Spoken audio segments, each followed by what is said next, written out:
On sait que le député de Parison-Muskoka a géré une caisse occulte de 50 millions de dollars à partir de son bureau de comté. On sait que malgré la présence de plusieurs hauts fonctionnaires, aucun document n'a été remis à la vérificatrice générale. Et là, surprise, on apprend qu'il n'était pas seul. D'autres ministres se sont joints au party quand ils ont été invités à soumettre des projets d'infrastructure. Est-ce que le gouvernement persiste à croire qu'il n'y a aucun fait nouveau et que les ministres impliqués dans le scandale G8 n'ont rien à se reprocher? Madame le secrétaire parlementaire, le ministre des Transports. Monsieur le Président, c'est clair que l'ancien ministre de l'Infrastructure a pris ces décisions-là.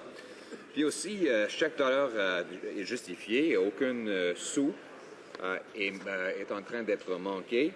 Monsieur Wiersma, l'ancien vérificateur général, a reconnu quand il a dit, et je cite, nous savons ce que nous avons reçu et nous savons qu'il y a 32 projets. Chacun de ces projets financés ont été annoncés par le gouvernement. Ils peuvent être retrouvés sur le site web du département.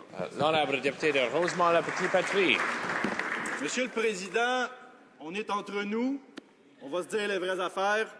Gaspiller 50 millions de dollars de l'argent des contribuables, utiliser les comptes du gouvernement comme son compte de dépenses politiques, ça a toutes les allures d'un très, très beau scandale politique, financier et éthique.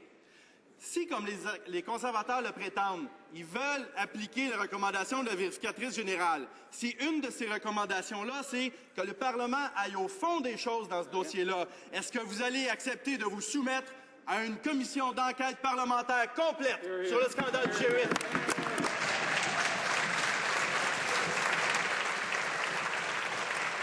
Order, the Honourable Parliamentary Secretary to the Minister of Transport. Secrétaire parlementaire du ministre des Transports. Il y a déjà eu une enquête. Il y a eu un examen complet fait par le vérificateur général. Et si vous me permettez de citer un grand Canadien, les faits n'ont pas changé. Nous reconnaissons tous ce très grand Canadien, le député de Calgary-Est.